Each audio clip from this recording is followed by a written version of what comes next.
Salut, c'est Steph. Bah écoutez, je vous retrouve dans cette nouvelle vidéo dans laquelle on va créer une texture procédurale de glace. Allez, c'est parti. Nous voilà donc dans notre scène Blender. Donc je vais rajouter un nouvel objet qui va me permettre donc d'appliquer mon matériau dessus pour pouvoir avoir un aperçu. Donc je fais majuscule A. Dans Mesh, je vais ajouter une UV Sphere. Je peux faire clic droit, Shade Smooth dessus et on va aller dans l'onglet Shading. Voilà, donc pour l'instant, je n'ai pas de lumière, je suis en aperçu, donc je vais passer ici en Viewport Shading. Donc pour l'instant, je suis dans le moteur de rendu Easy, donc je veux passer sur Cycle. Et si c'est pas déjà fait, je vais passer ici en GPU, plutôt que CPU, pour que ça utilise ma carte graphique au lieu de mon processeur. Donc j'ai toujours aucune lumière, donc je vais passer dans World Properties, ici dans Color, je vais sélectionner un environnement de texture, ouvrir, et je vais aller dans HDRI et choisir un HDRI. Donc moi j'ai pris celui-là qui se trouve dans un site dont je vous mets le lien en description si ça vous intéresse. Voilà, je le sélectionne. Voilà, donc ma scène est éclairée. Je vais pouvoir créer mon matériau ici en cliquant sur New. Donc comme vous pouvez le voir, ça m'a généré deux nœuds, un nœud principal et une sortie. Donc la sortie c'est quoi? C'est simplement c'est mon objet, donc la surface de mon objet. Donc pour l'instant ça projette ce nœud sur la surface de mon objet.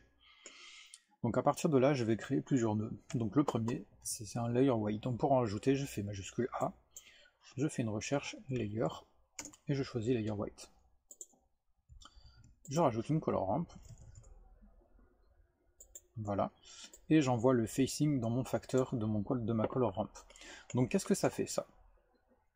Je vais vous montrer un aperçu. Donc pour avoir les aperçus de vos nœuds, vous pouvez aller dans l'édition, Preferences, vous faites une recherche avec Node et vous activez Node Wrangler qui est ici.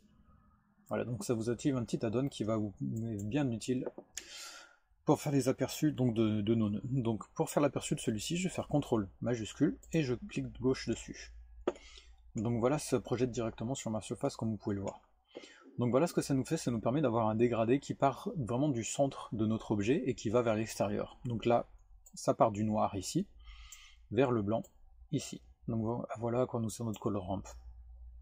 Donc mon blend ici, je vais le partir à 0,6, qui me précise un peu plus vers le centre.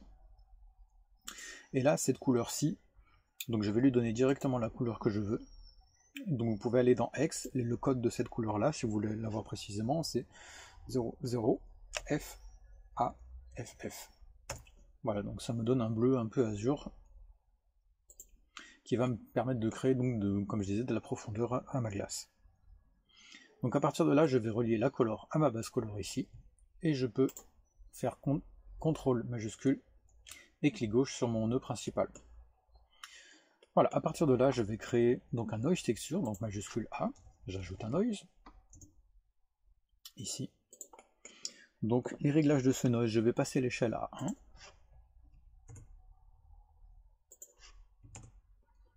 Donc je vais vous montrer l'aperçu de ce nœud, donc ça crée ceci, donc en facteur. Donc là, je vais passer l'échelle à 1. Les détails, je les passe à 15. Et la roughness, je la passe à 0,65. Donc voilà, ça c'est les données précises. Donc vous pouvez voir, ça fait quelque chose d'assez léger. On va préciser ça, encore une fois, avec un color ramp. Donc j'ajoute un color ramp, comme ceci. Je le passe en aperçu. Et donc là, je vais passer donc le noir en position 0,795. Et donc mon blanc, je vais le passer à peu près à 0,5. Voilà, donc ça crée quelque chose d'extrêmement léger. Donc vous voyez, ça définit un peu des zones ici. Je veux pas que ce soit trop fort. Hein. Donc maintenant, je vais mixer mon layer white et mon noise texture. Donc pour ça, je fais majuscule A. J'ajoute un nœud qui s'appelle mix. Et pour l'instant, je l'ajoute ici. Donc là, je suis pour l'instant en float. Je vais passer en color. Et donc je peux venir le glisser sur ce trait ici pour le placer entre ma color ramp et ma base color ici. Et je vais relier la couleur ici au facteur. Je vais passer l'aperçu sur mon mix. Donc ça dit à Blender que il doit renvoyer le bleu donc de mon layer white ici uniquement dans les zones définies par mon noise texture ici. Donc vous voyez qu'il y a des zones où on ne l'a pas du tout. Voilà, c'est précisément l'effet que je veux. Donc je repasse sur mon principal. Et à partir de là, donc on va régler la roughness. Hop, donc je vais rajouter encore un color ramp. On va en ajouter pas mal. Hein. Je relie mon facteur à mon facteur. Je peux le descendre pour que ce soit plus clair. Et donc je vais relier la couleur à ma roughness. Donc là on va dire à Blender les zones où je veux que ma lumière soit renvoyée de manière vraiment diffuse ou de manière vraiment précise. Donc je passe en aperçu sur mon color ramp. Donc pour rappel c'est CTRL majuscule clic gauche sur le nœud. Donc je vais passer le noir en position 0,591 et je vais passer sa couleur à 3 x 72, donc en code hexadécimal. Voilà, je valide. Mon blanc, lui, je vais le passer en position 0,395. Voilà. Donc vous voyez comme ça me définit mes zones. Donc là en gros je dis à Blender dans mes zones blanches, ma roughness va être à fond. Et dans ma zone grise, ma roughness va être moins forte. Donc ça, si c'était vraiment noir, elle serait vraiment au minimum. Mais là je veux pas que ce soit au minimum. Voilà, donc je peux repasser sur mon principal. Donc pour l'instant on ne voit pas énormément la différence, mais vous allez voir le résultat va vraiment se préciser. Donc on va encore rajouter un color ramp.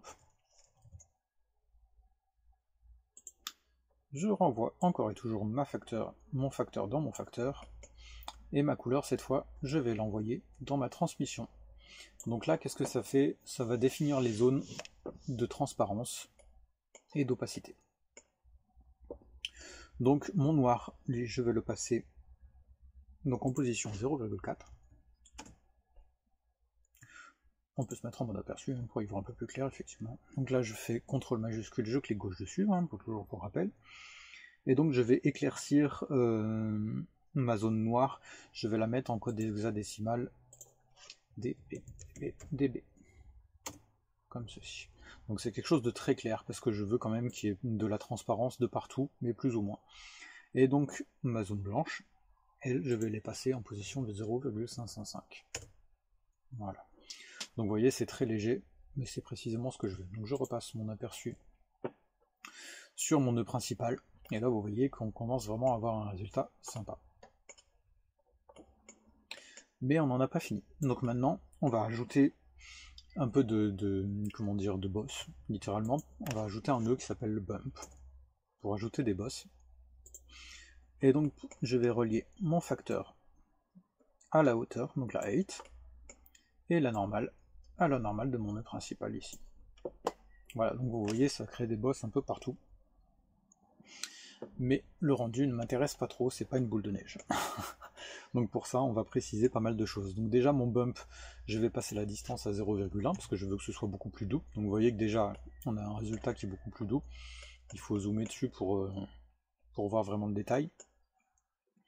Je veux que mon noise, lui, soit multiplié par 0,1. Donc pour ça, je vais rajouter un nœud mat, ici, que je rajoute sur ma ligne ici. Au lieu de add, je mets multiply. Et au lieu de 0,5, je vais mettre 0,1. Voilà. Ensuite, je vais rajouter un autre nœud mat que je place ici. Donc là, celui-là, je vais le mettre en subtract. Et vous allez comprendre pourquoi. Et je vais le mettre en clamp. Voilà, donc pourquoi j'ai placé ce subtract? Donc on va rajouter une color ramp ici. Donc je relie toujours mon facteur à mon facteur, et ma couleur ici, je vais le relier à ma deuxième valeur de ce subtract ici. Voilà. Donc là, mon noir, je vais le passer à 0,5. Voilà, et donc ça va me définir plus précisément mes zones où, vous voyez, où j'ai du bump ici et où je n'en ai pas. Voilà, donc à partir de là, on va rajouter un peu de détails. Donc pour ça, je vais rajouter un autre noise texture que je place cette fois ici, et je vais le relier directement à la... Oh, je peux même le placer ici, ce sera plus clair. Donc je vais le relier directement à un autre bump que je vais placer ici au milieu, et que je vais relier à la normale ici. Donc je peux le relier à ma normale ici, vous voyez, le résultat est pas terrible. Donc je vais rajouter un autre bump que je place au milieu. Et donc lui, je vais le mettre en force à 0,1, donc strength 0,1. Et la distance, je la passe à 0,05, comme ça. Et donc, mon noise, lui, je veux qu'il ait une échelle de 9,5.